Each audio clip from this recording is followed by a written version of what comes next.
Hey everyone, welcome to Question Period Rewind. I'm Donna Skelly, the Speaker of the Legislative Assembly of Ontario. Get ready to travel back in time to 1986, the year when Microsoft went public, the Oprah Winfrey Show was first syndicated, and when Wayne Gretzky was at the top of his game with the Edmonton Oilers, breaking his own NHL record for the most assists and the most points in a season. These are records, by the way, that he still holds to this day. Now, let's take a listen to what the House was talking about.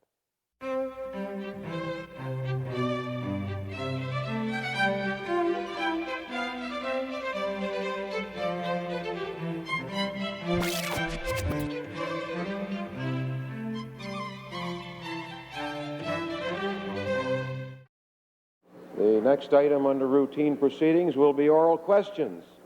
The Leader of the Opposition. Mr. Speaker, my question is to the Minister of Education. I wonder if the Minister could tell us how many young people are getting their education in portable classrooms across this province. Minister. Speaker, I can't give a precise response to the Leader of the Opposition on that account. I can tell the Leader of the Opposition, however, that thanks to the generosity of the new Treasurer, we have in the new government, announced a capital program for 1987 that will see the expenditure of some $147 million on the capital account, which will be precisely double what your government, Mr. Leader of the Opposition, was prepared to expend in 1985. Yes, it is true we have a number of students in portables, but it is also true that this government is addressing in a serious and meaningful way that decade of educational underfunding on the capital account that characterized those years 1975, 1985. And thanks to the generosity of this Treasurer, we're making very important and positive steps to address those capital needs. Supplementary. Big depreciation allowance. I want to say to the Minister that 2 years ago, almost to the day, he introduced a non-confidence motion condemning the then government, and I will quote directly, because of the policy of the government to refuse to provide capital funds to school boards for the building of school facilities where overcrowding and the use of portables are at a crisis stage. I find it appalling that the Minister, after a year and a half in office, would not know, having moved that non-confidence motion, would not know how many young people are having to get their education in portable classrooms a year and a half after he became Minister.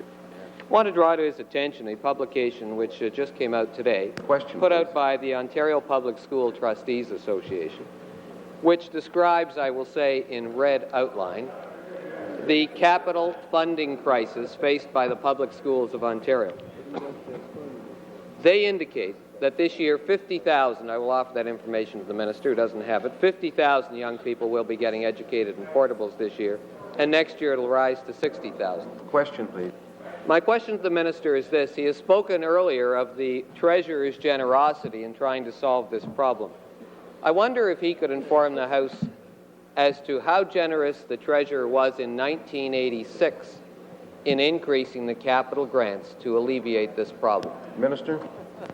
Well, Mr. Speaker, the Leader of the Opposition provides me with a much sought-after opportunity to indicate once again the challenge that the new government faced when it took office in June of 1985, because there were very serious pressures that had been allowed to build up over the preceding years that we have moved, I think, with expedition and with effect to address. There were, of course, other issues on the there were other issues on the educational agenda which also had to be addressed that were left by the previous administration because the previous administration had neither the guts nor the capacity to meet the challenge in that critical area. I can say, Mr. Speaker, that in his October 1985 budget, the Treasurer announced that an additional $25 million would be added to the earlier capital allocation. And so we have seen in that budget, and certainly in the allocations earlier this year, a substantial enrichment. And I repeat, for 1987, this government will expend $147 million on the capital account. That will be double what you, sir, were prepared to spend in 1985, and I think that's a very positive step forward. Supplementary. Doctor, Rosemary was right. Well, we've ascertained two things so far today. One, the Minister of Education does not know how many students are currently being educated in portables. And two, that he either didn't know or wasn't prepared to tell us how much the 86 increase was given by his so generous treasurer. I want, in my final supplementary, Mr. Speaker, to draw something to the Minister's attention. In the Peel Board, 13% of all students are being educated in portables. In Durham, 13%. In Dufferin Peel, 27% of all young people are going to school in portables. In York Region, 33%. And in Carleton, 34%. Against that background, I should tell you that your treasurer gave you in 1986 exactly a $12 million increase on the capital side to solve this problem. Now, just to put that $12 million increase in some perspective, let me tell you this. That $12 million is $5.5 million less than your leader gave his good friend to put a computer museum in on the Toronto harbourfront. Abe. That $12 million, that $12 million represents hardly a dent in the problem outlined in this document. And indeed, if the $17.5 million which went to the Exploricom project had been given to Lanark, Leeds, Cochrane-Iroquois Falls, Kirkland Lake, Muskoka, and Nipissing boards, all of their capital repair problems would have been resolved. I'd like to know from the Minister how he can justify that $17.5 million going to Explore. Well, Mr. Speaker, the Leader of the Opposition has arithmetic that's almost as bad as his education critic, who said in the House the other day that 57 from 100 leaves 57. And I must say that the official opposition will want to enroll in some of our schools to take a mathematical upgrading program. In 1986, the capital allocation in the province of Ontario, as I recall it, was something in the neighbourhood, all dollars in, at about $107 million. For 1987, it will be $147 million. And I want to say in 1985, Mr. Speaker, the previous government had allocated $67 million. We added, yes, that's the reality. And the previous year, in 1984, it was about 65 or 67 million. Mr. Speaker, we have substantially improved and enriched the capital account, and yes, Mr. Speaker, it is true. We are not overnight going to be able on this side to undo the damage done by that side in the decade 74-75.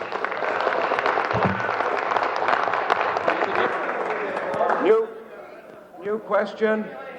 The Minister didn't know what the budget was when he got there, didn't know what he had in 1985, didn't know what he had in 1986, and doesn't know how many students are going to school in portables. Question to the Minister of Education.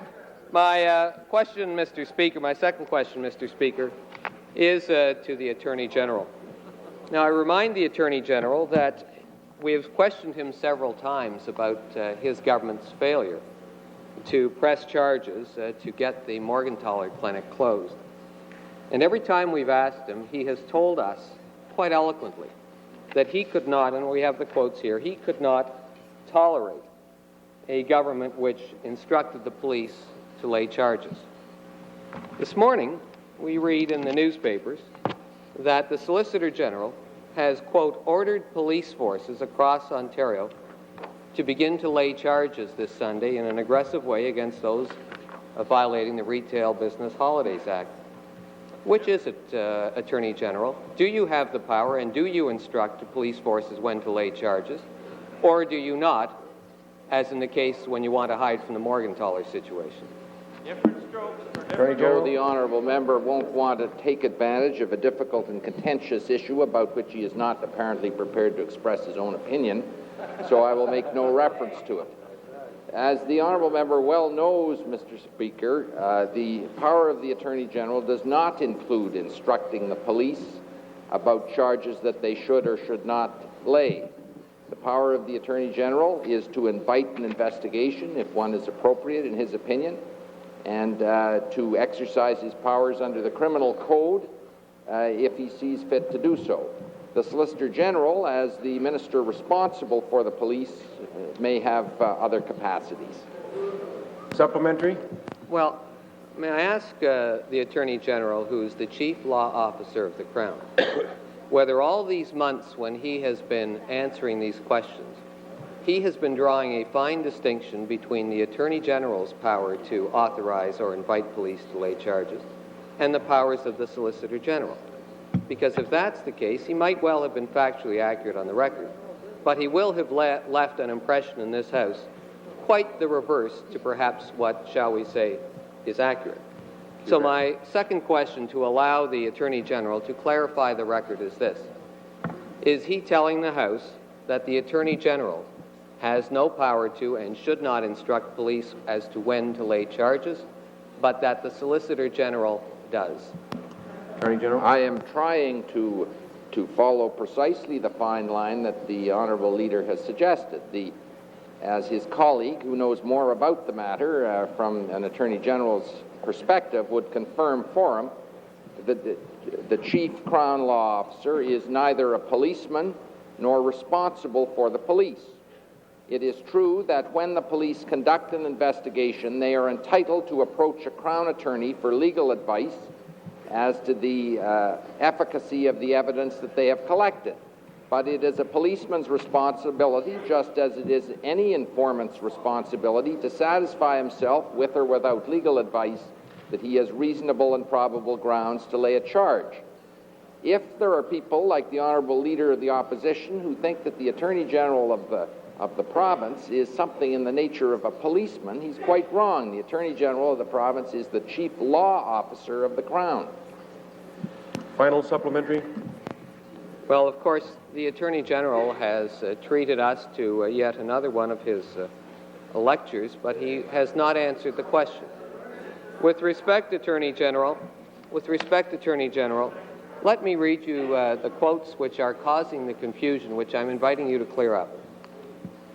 On June 24th, in response to a question on abortion, your leader said, if he is suggesting to me that the Premier should instruct the AG to instruct the police to lay charges, that is not the kind of government I want in this province.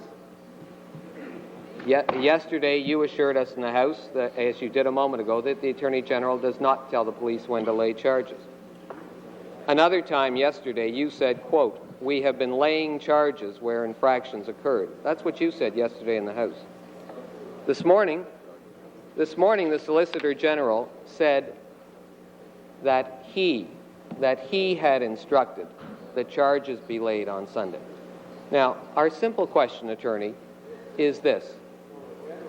Is it within the jurisdiction of the Solicitor General, but not the Attorney General, to tell police forces when to lay charges? Attorney General? It's my responsibility, Mr. Speaker, as I understand it, to make clear what my jurisdiction is. And my jurisdiction, apart from giving legal advice, well, you say lecturing. The honourable member says lecturing, and I'm very sensitive to that remark. It really would ease the matter if in caucus this morning he'd taken the honourable member for Cochrane South aside and asked for some advice on the position of the Attorney General in government. And then I think the difficulties that confront him would have been cleared away. The point I want to make is that the Attorney General's responsibility is quite clear. It is to prosecute charges that have been laid either by the police or, in appropriate cases, by private informants. New question. The member for York South. Thank you, Mr. Speaker. In the absence of the Premier, Mr. Speaker, I'd like to ask a question to the Minister of Industry and Trade. The Minister should know that the member for Lakeshore and I met with the workers at Goodyear on Friday, and we also were at the plant gate this morning at 6 o'clock talking to the workers as the shift changed and as workers came in and came out of the plant. The minister may be aware that just before they got word that the plant was to close, the workers all received a letter from Mr. Mercer thanking them for their spirited defense of Goodyear and their spirited defense of the company. And he says, all can take great pride in demonstrating that we and other Americans value the industries built up over many years with hard work and dedication and won't stand idly by when they are threatened. Mr. Speaker, the workers on the line this morning were angry. They ranged in age from 20s to their 60s. Some of them have just bought homes on the basis of having a job in that plant. I'd like to ask the minister, why is there no legislation in this province which will allow Ontarians to stand up and fight for the workers who are devastated by corporate irresponsibility of this kind? Minister. I also am aware of that particular letter that was sent out, and it seemed kind of funny that within a couple of days they all received their walkout notices. I can tell you that both myself and the Minister of Labour are looking at this. We are very concerned about it, and I can also tell you that the Minister of Labour is looking at legislation in this regard. The Minister of Labour has been looking at legislation since the cows came home, and he has produced absolutely zilch in defense of the working people of this province in the face of this kind of corporate ripoff. I'd like to ask the minister, he said, Goodyear's board of directors has unanimously approved transactions which will enhance both near-term and long-term shareholder value.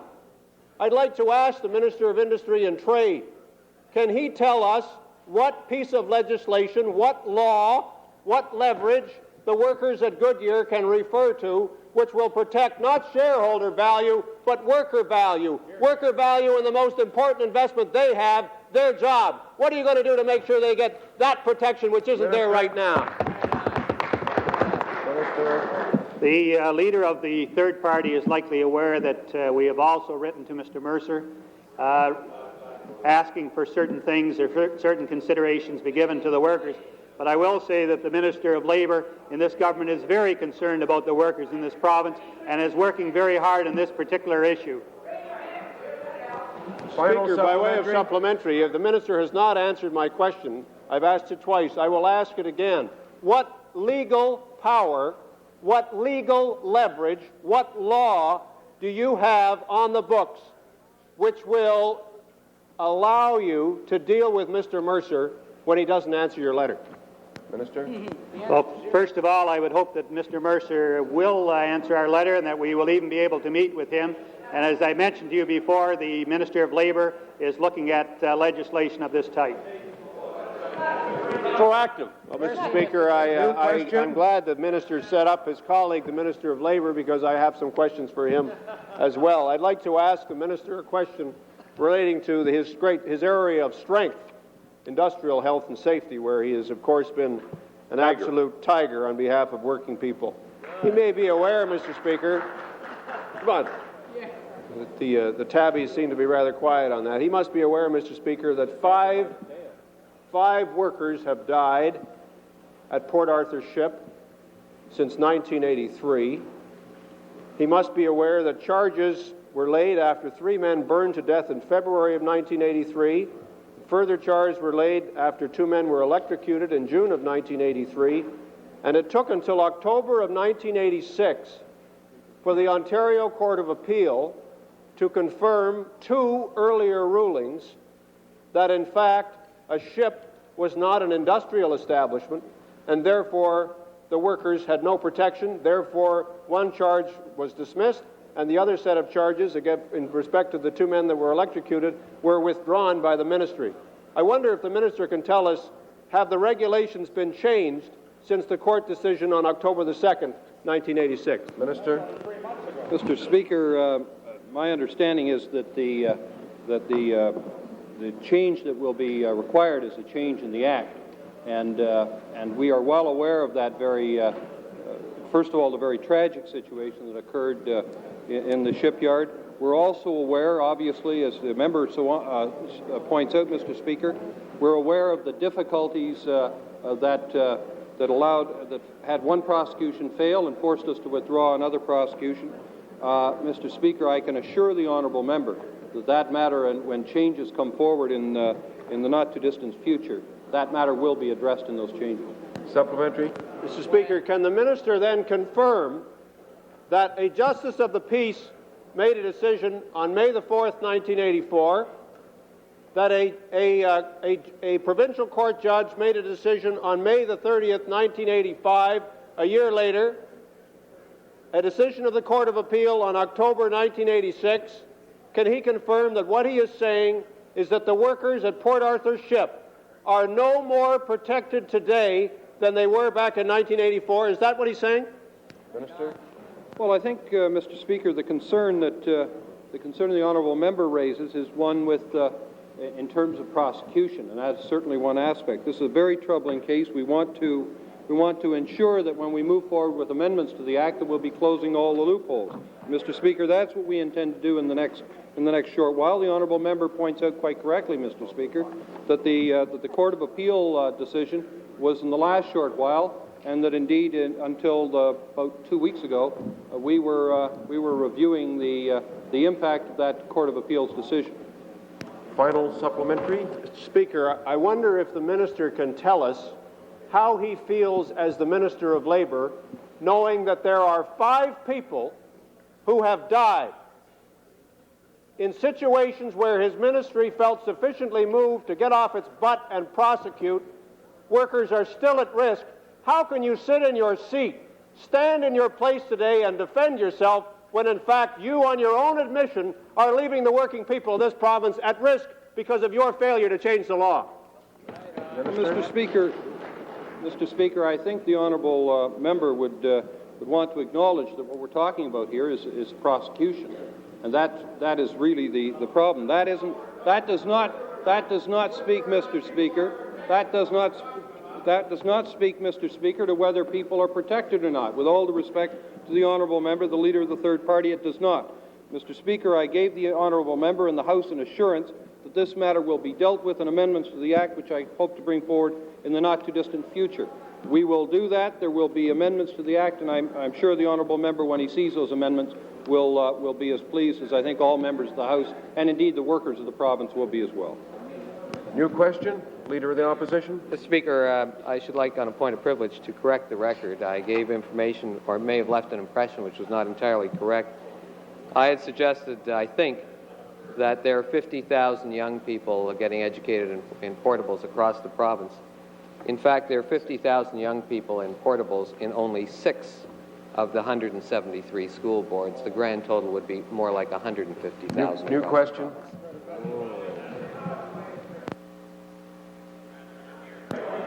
New question. The member for Etobicoke.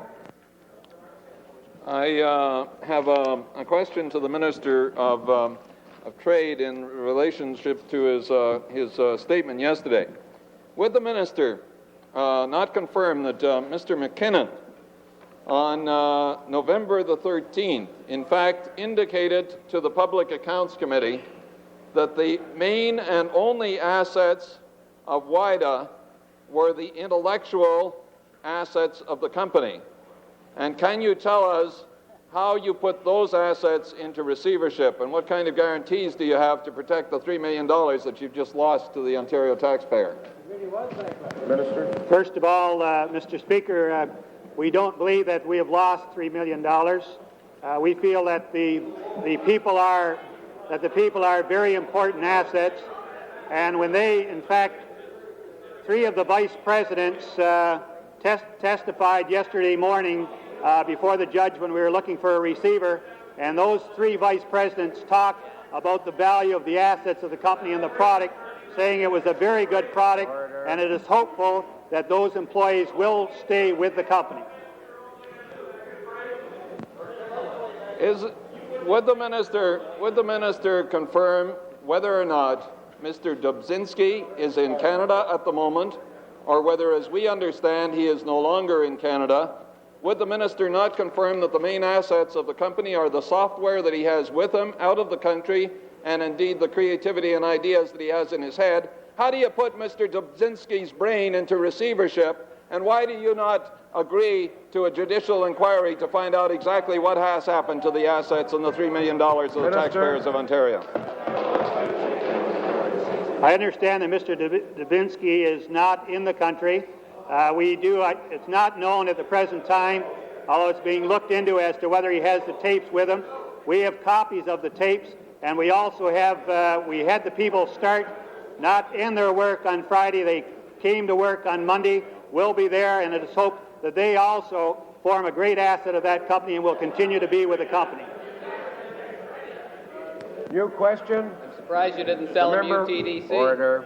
New question, the member for Brantford. Thank you, Mr. Speaker. My question is on the same matter and to the same minister. For months, Mr. Dubzinski refused to allow an auditor to review the $3 million that was flowed by the government to the Wida company.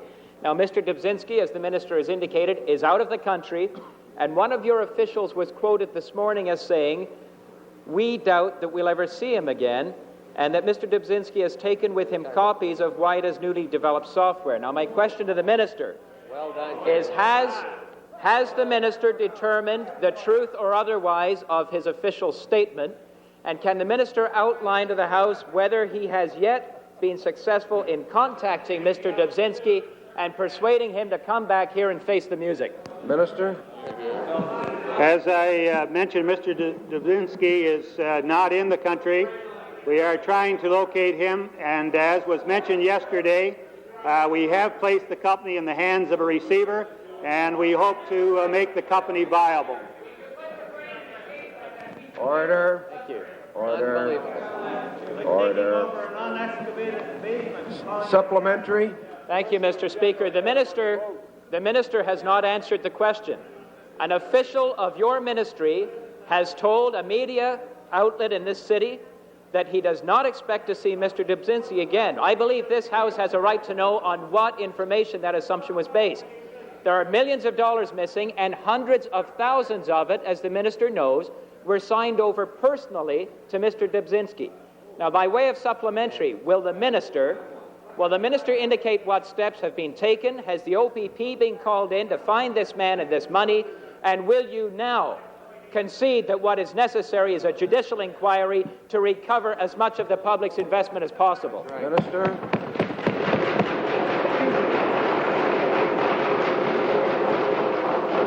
As I mentioned yesterday, and I think today touched on it, that one of the first things that we took possession of when we went down to the company on Friday were the tapes. Those are in safe keepings, although we do not know whether copies were made of them. But we will be continuing with to have the receiver look at that, and we are also looking at legal action. New question. Order. New question, the member for York South. I have a question, Mr. Speaker, for the Minister of Community and Social Services arising out of answers that he's given over the last couple of days about child care. I wonder if the minister can confirm that what he is in fact saying and what he in fact said yesterday in his response to questions from my colleague from Ottawa Centre are that the Government of Ontario has decided with respect to non-profit centres to basically do nothing until the federal government changes the rules of the game so they can fund for-profit centres as well. Is that what you're telling us? Minister? No, Mr. Speaker, no, I did not say that. What I did say was that our negotiations and discussions with the federal government were along the lines that presently in the province of Ontario, roughly 50% of all the licensed spaces, or approximately 50,000 spaces, were in the commercial market, and that if we were going to move immediately to income testing and direct grants, which at the present time are prohibited under federal agreements from being applied to the commercial centres, that would create a real problem for us in the short term. And that if we could get some agreement from the federal government as to how to deal with the commercial sector, whether in the short term or the long term, it would be preferable before we make a final decision. If we cannot get such an agreement, then we will move on our own. Supplementary. Can I ask the minister, can he tell us why not move now with respect to the centers for which you can move. There are tens of thousands of kids in those places and thousands of parents who are facing an increasing financial difficulty as a result of the government's inaction.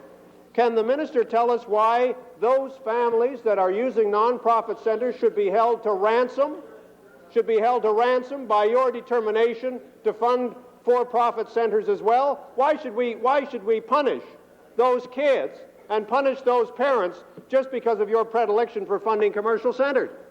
Minister? Mr. Speaker, I can't agree with the leader of the third party that we're holding families to ransom.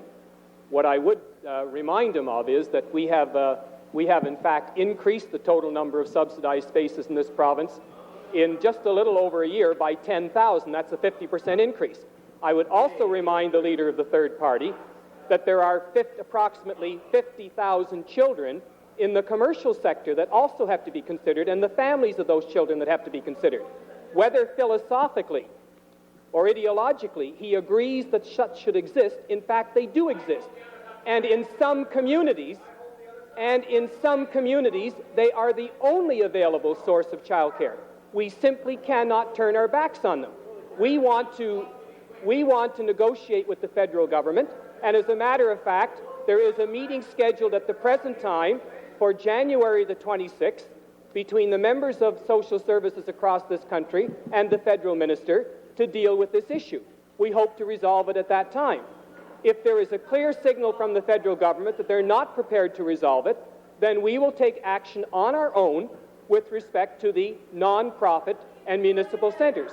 We've said that very clearly. The member for Mississauga North. Thank you, Mr. Speaker. Mr. Speaker, I have a question of the Minister of the Environment. Yesterday, a report was released which indicated that in certain areas in the city of Mississauga, there had been found to be lead contaminant readings in excess of 500 parts per million. With respect to that particular reading, it appears that that level and in excess of that level can cause serious harm with respect to human health in different ways. I would ask the Minister, Mr. Speaker, what is the Ministry of the Environment now doing in order to protect the people in that particular area? Minister? Well, my understanding is that there are not many secondary lead smelters in the province of Ontario. You will recall, perhaps, certainly other members of the House will, the problems that were identified in South Riverdale, and the member for Bellwoods as well raised issues related close to his constituency here in Toronto. What we will be doing with Exide, I am moving quickly on that, Mr. Speaker. I won't respond to that. I've got to remember that this question came from a member for Mississauga. Anyway, what we are doing in this case is we'll be placing a control order on the company to ensure that there is a significant and substantial reduction in the emissions that would be forthcoming from that plant. That's the Tonelli plant. The Exide plant is in the process of having a decommissioning plan put into effect. So in the one case where the plant will be continuing, a control order will have a substantial effect on the emissions, and in the second case, a decommissioning plan will result in that property being left in an appropriate fashion. Supplementary, Mr. Speaker, I would ask, when will these orders take effect? When can the people expect to get certain protection? Minister? Well, it's a good question, and it wasn't prompted, I'm sure, by members on the other side of the House who said ask when. Of course, we want to move expeditiously to ensure, as well as expeditiously, Mr. Speaker, we want to move comprehensively as well. So we will have and we want the input from the people in the neighborhood. So we will have a public meeting of the people in the neighborhood to look at the control order so they may comment on it. We'll be moving very quickly to have that control order in effect, and subsequent to that, also to remove any soils which we would consider to be necessary to remove under a criteria which will be established. New question. The member for Cochrane South. Thank you, Mr. Speaker. My question is for the Minister of Industry, Trade and Technology. With respect to the WIDA investment, the Minister will be aware that the Public Accounts Committee this summer heard evidence which it was uncontradicted and which it accepted that showed an 11-day period between April 19th and April 30th of this year, $1.5 million of the public's money was dispersed through WIDA to a number of creditors. He will know that of that amount, over $462,000 went to the President, Abby Dobzynski, personally with respect to a shareholder's loan, and that debt was never substantiated to the satisfaction of the committee or to the auditors that looked at it. He will know that $584,670 went to a related company called Budgrove Limited in Great Britain. That debt was never substantiated to the satisfaction of the members of the committee. He's aware that the monthly budget of this company went from May of 1986 from $454,000 down to $175,000 in June of 1986. He's aware of all of these circumstances. He's aware that $3 million of the taxpayers' money has been lost. Why will he not have a judicial inquiry into this mess? Minister? We do not consider that the investment has been lost. We are still hoping that the company will continue on. I would say to the member that we have not also been very happy with the information that was forthcoming, or the information we have asked for, and that is one reason that we had Pete Marwick go in, and we will be looking at the results of their investigation over the next couple of days. Supplementary. Mr. Speaker, we're talking about $3 million of the taxpayers' money. We're talking about incompetence at the highest levels of the Ministry of Industry, Trade and Technology. We're talking about a direction of funds as a result of a meeting on April 10th in a way that the IDEA Board of Directors did not contemplate, that changed the essential nature of the investment. We're talking about a situation where the Ontario Development Corporation refused money for a forensic audit when we asked for it in September of this year. We're talking about a situation where the Ontario Development Corporation refused to cooperate in helping the Public Accounts Committee get the proper information. We're talking about a situation where the Minister's office was personally involved in a discussion of this matter, where the Attorney General was involved in a meeting when the evidence was reviewed before it was given to the committee. Will you have a judicial inquiry, or are we going to have to call the OPP in?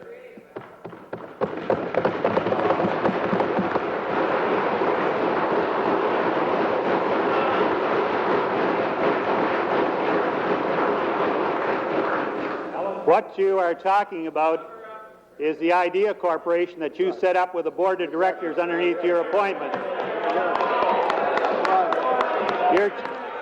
You're talking about loose controls. That's what you're talking about. And I hate to see somebody who was a previous minister in the government make such comments about ODC, a group of highly respected people who are trying to do a job and have been very cooperative with your committee. New question, the member for Lakeshore. Mr. Speaker, I have a question for the Minister of Consumer and Commercial Relations about the insurance crisis in this province. The Minister has frequently told the House that in his opinion there is no problem with the availability of insurance. In fact, on November the 27th, the Minister said there is not a policyholder who cannot get insurance. I'd like to ask the Minister, is that still his position, or is he today prepared to admit that there are many organizations and agencies that cannot get insurance in this province? Minister? Mr. Speaker, the situation in the province today, to my knowledge, is that there is insurance available for any organization that is prepared to pay for it. We have a situation where we have an affordability problem and an availability problem. It is my understanding that insurance is available. Whether or not it's affordable is another question. Supplementary? Speaker, I'd like to perhaps... What are you going to do about it then? I'd like to clarify the Minister's understanding and ask him what he can do for an agency in my riding called Access for Parents and Children. Access provides non-custodial parents referred by the courts with an opportunity for supervised visits with their children. They have been unable to get abduction insurance. The minister's insurance pool could provide basic coverage, but couldn't find anybody willing to bid on abduction coverage. Will the minister not agree that an agency such as this cannot continue if it doesn't have that kind of coverage? And is he prepared to let this kind of an agency fold, as it will do at the end of this week if it can't get insurance, or is he prepared to solve the problem? Minister. Mr. Speaker, the member has raised a very important issue. When it comes to things like abduction insurance, child molestation insurance, there is no question it is a very difficult problem. Notwithstanding that, to my knowledge, we have had these similar cases and we've been able to find that kind of coverage. If the member will send me the details, I'll be happy to pursue it for her. New question, the member for Wentworth North. Mr. Speaker, my question's to the Minister of the Environment. One of the largest sources of pollutions in the Great Lakes is the Windermere Basin in Hamilton Harbor. When will the minister take some action to see that this major source of contaminants is cleaned up? Minister? Sir, I couldn't hear the question, I'm afraid. Would the member repeat the question? Members opposite show the same disregard for the city of Hamilton as they did when they were the government. But my question to the Minister of the Environment is when his ministry will take action to ensure that the Windermere Basin is cleaned up in Hamilton Harbor. Well, as the member would likely be aware, I had a meeting with representatives of the regional municipality of Hamilton-Wentworth and with the city of Hamilton. And there were no other people there other than the municipal representatives. And at that time, it was a good news meeting, actually. A member would be happy to know it was a good news meeting because they, that is helpful, because they came to ask if the Ministry of the Environment of Ontario would be prepared to assist in the Windermere Basin work. And they had come forward with a plan which would involve the Harbour Commission and the region and the city and the Ministry of the Environment and Environment Canada. I indicated at that time, when they made a request, Mr. Speaker, for the sum of $1.25 million as the province's contribution to this cleanup, that we would be pleased to participate in that cleanup, and we would certainly agree to that request. However, they have one more step to take. I think they have communicated with the Government of Canada through the Minister of the Environment of Canada in an attempt to secure a matching amount of money from the federal government, and certainly I wish them well in that quest.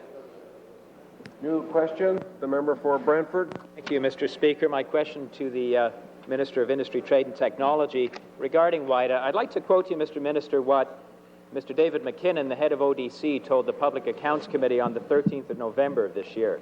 He said, "We have scrutinized WIDA's month-to-month financial statements in recent months and noted the changes therein, and we have satisfied ourselves that the investment is needed to develop the company's product." Now, yesterday, Mr. Minister, you told this House that you wanted a receiver to review the operations of WIDA to determine the value of the technology and the ultimate viability of the enterprise. My question to you, Mr. Minister, is basically, who is right? Are you now telling the House that this investment was not being properly scrutinized by ODC and that, in fact, Mr. McKinnon misled the Public Accounts Committee? Minister? To believe that Mr. McKinnon, who is a very honorable man and has done a great job at ODC since coming there approximately 1 year ago to clean up the mess that you made over a number of years. Let me tell you,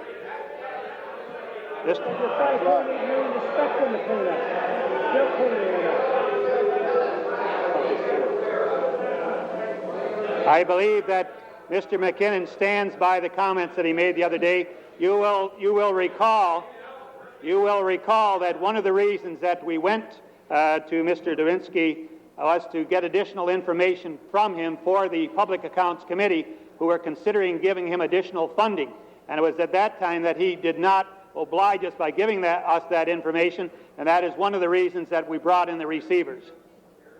Supplementary, the member for Cochrane South. Mr. Speaker, the minister knows full well that it wasn't the Public Accounts Committee that asked for additional funding. He'll know full well that it was a request from that ministry for additional funding for that company.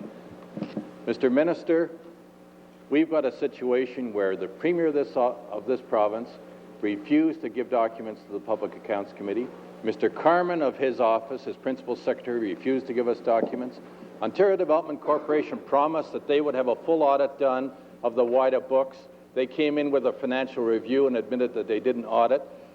Ontario Development Corporation told the Public Accounts Committee they were not prepared to put the money up for a forensic audit of not only this company and the individuals connected with it, but also with respect to other individuals who benefited from this government investment. The appointment of a receiver has nothing to do with getting $462,000 back from Avi Dubzinski. It's got nothing to do with getting $584,000 plus back from Budgrove Limited. What steps are you going to take to get the money, the taxpayers' money back from these people and these companies? Why won't you have a judicial inquiry? You know what's gone on is improper. Do we have to call the OPP in to get this mess sorted out? Why don't you have a judicial inquiry?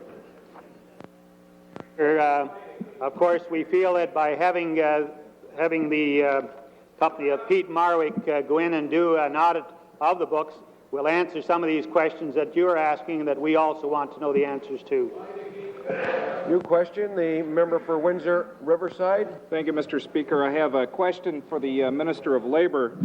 The minister will be aware of a company named Telcom located in his riding, whereby the employees went to work on Friday, November 21st, 1986, 80 of them, and went back to work on Monday, November 24th, to find out the company had moved out on the weekend.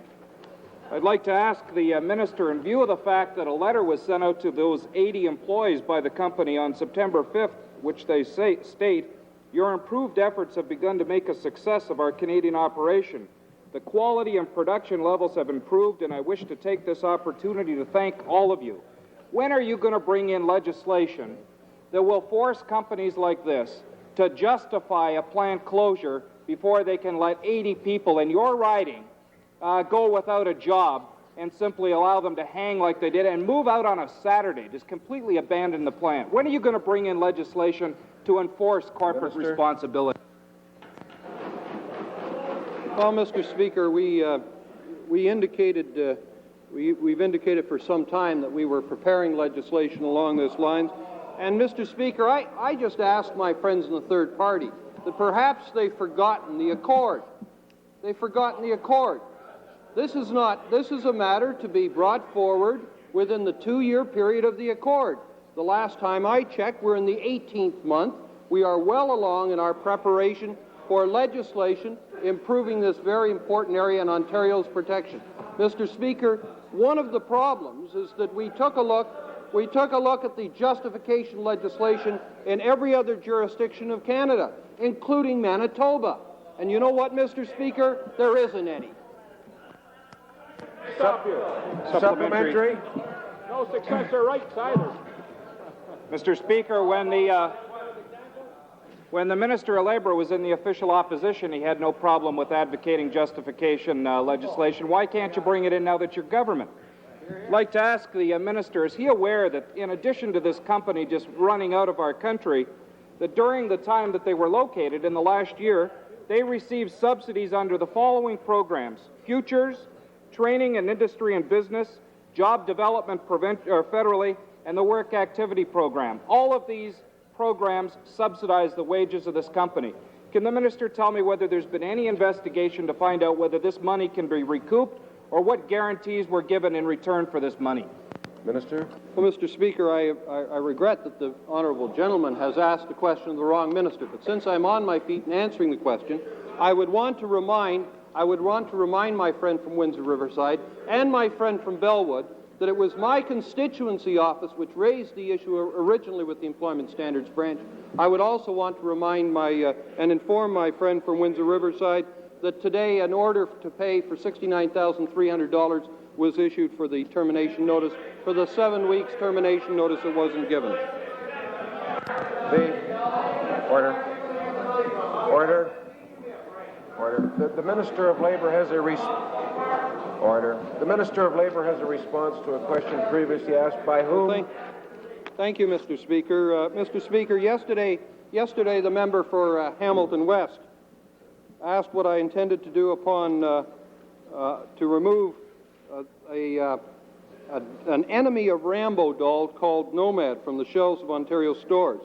First of all, Mr. Speaker, I want to indicate that all of us on this side of the House and the government side, I'm sure all members of the House, share the concern expressed by my colleague that a toy promoting the kind of negative stereotyping of a particular race would be offered to children at any time, but particularly at this time of year when goodwill and brotherhood really ought to be what we're thinking about.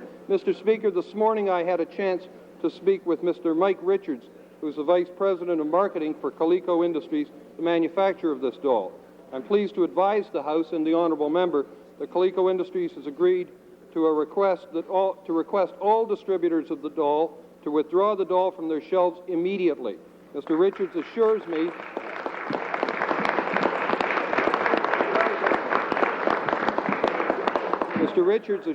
that Coleco will be sending letters to their distributors this afternoon setting out this request, and for those who are involved in those stores who happen to be seeing Parliament being televised, I would ask them if they would accede to this request immediately. New question, the Leader of the Opposition. Yes, I have a question for the Solicitor General. Order. There is a supplementary. The member for Hamilton Mr. Speaker, I want to thank the Minister for his quick action on that and the company for its prompt response. I wonder if I could just ask the Minister as a supplementary to sit with the Attorney General and the Minister of Consumer and Commercial Affairs to examine the question of the adequacy of our group defamation legislation and procedures in this province. Mr. Speaker, I certainly am willing to discuss the matters that have been raised by the honourable member with both of my colleagues. New question, the Leader of the Opposition. I have a question for the Solicitor General. The Attorney General has finally clarified a position he's been trying to put forward in this House for many months, that the government has nothing to do with the laying of charges. And essentially this afternoon has finally fessed up that you, sir, are in fact in a position to tell the police when to press charges. I'd like to draw to your attention the Retail Business Holidays Act, Section 2, Subsection 2. No person employed by or acting on behalf of a person carrying on a retail business shall, it goes on to say, sell or offer for sale any goods or services. My question to the Solicitor General is this. Having said that the police are to enforce the Retail Business Holidays Act this Sunday, are you instructing them to lay charges under 2.2 against employees as well? Minister.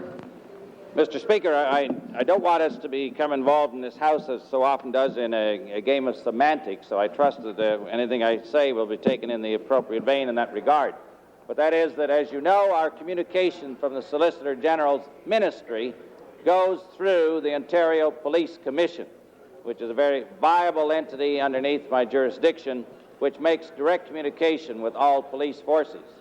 So I do not instruct by means of the Ontario Police Commission exactly who and under what circumstances they are to lay charges, but I do make it known through the Ontario Police Commission that the laws of the province must be upheld. And this goes out quite frequently to police forces, more frequently now certainly than in the past, to police forces to remind them of their responsibility to maintain the laws of the province through the interpretations that they place on the laws that are clearly written out for them. Supplementary to the Solicitor General is this.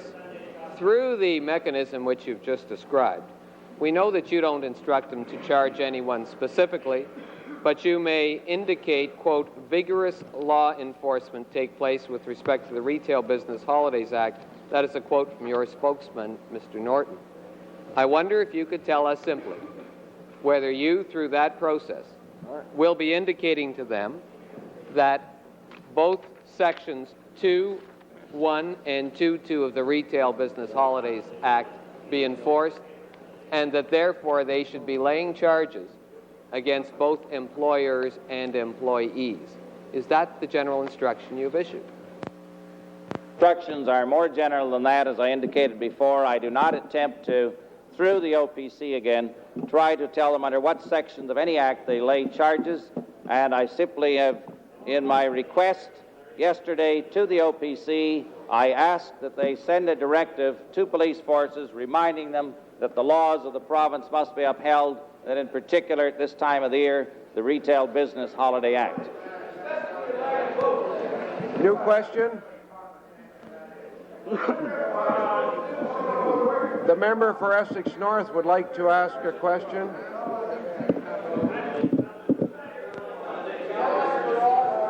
Order. The member for Essex North is waiting patiently. The member for Essex North. Mr. Speaker, my question is to the Minister of Natural Resources.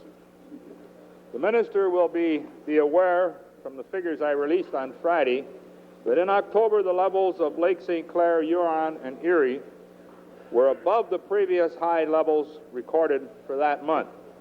And now that the International Joint Commission has publicly stated that there are measures that can be taken to lower the levels in the Great Lakes, will the Minister take immediate action to lower the water levels in the Great Lakes? Minister? Speaker, I also have read the reports from the International Joint Commission, and they have not made that kind of a statement. The statement is very clear.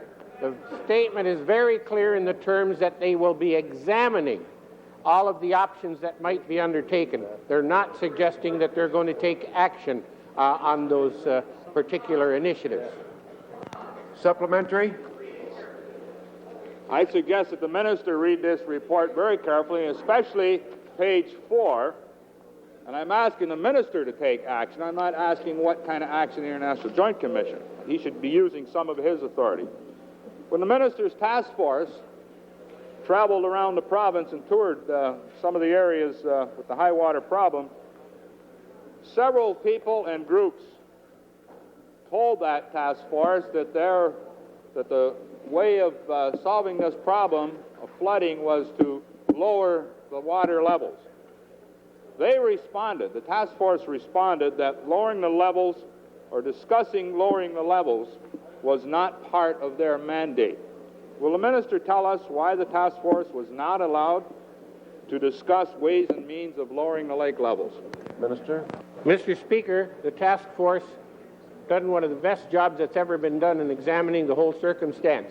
The fact of the matter is that it's very clear that the water levels in the Great Lakes are the responsibility of the two federal governments, and that the provincial government indeed does not have the ability to enter into the level controls of the Great Lakes. And to specify what I told you before, it's very specific that the IJC is reviewing the recommendations that they're suggesting. They're not taking action. I have been on many occasions talking to the Honourable Tom McMillan in Ottawa with the International Joint Commission, all of those people. And it's obvious that the International Joint Commission has suggested that the federal government should be the lead agency and they should take the initiative, and the province of Ontario is most willing to cooperate with them when they take that initiative. You. Order. Order. The member for York East, new question. Mr. Speaker, my question is to the Minister of Citizenship and Culture. In my riding of York East, I have quite a large number of immigrant women who are calling my constituency office asking what services are available to them to deal with their particular problems. One that comes up from time to time is what services are available getting into the area of family violence. My question to the Minister is whether or not there are any programs that deal with these very real concerns that are being raised. Minister. Yes, Mr. Speaker. The ministry really, as I've said many times before, owes much of its success to the fact that our programs really are placed within the community. And so as a first instance, immigrant women in this province access services from organizations that are friendly to them. We have certainly funded specific programs for women dealing with family violence, and in fact, I have just authorized payment going to 3 shelter organizations to do that very thing. We have also funded women's centers in general to provide them with skills money to make sure that women enter into the world of work as early as possible. The most important thing I believe, though, that we're doing is to try to provide English language skills which also allow the woman to bring children to the community center along with her. Otherwise, women would never be able to take advantage of our programs at all. Supplementary? Yes, Mr. Speaker. The minister has raised another area of interest that's raised quite frequently in my constituency office, and that deals with how do immigrant women get into the workforce in Ontario. Can the minister please elaborate as to what programs are available? Conservatives don't care about East York, Chris. They don't care about East York. Thank you, Mr. Speaker. Well, time is short. I'll mention 2 programs. The English is a Second Language course, which is accessed primarily by women. 70% of women in those courses, people in the courses are women. Really talks about how to fill out a resume, how to look for a job. The other program flowing through that is English in the Workplace, which my dear colleague also teaches women how to use computers and therefore get their first job. I'm comfortable that we'll be able to continue working on these kinds of programs. I know you're all interested over there, since all of you know women.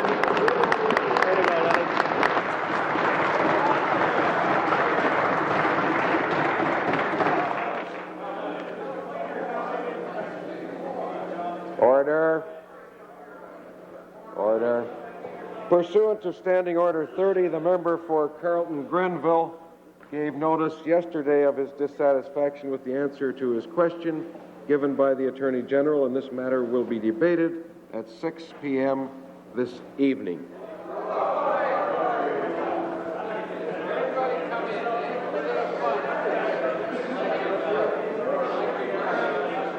Now, if I could have your attention. Order.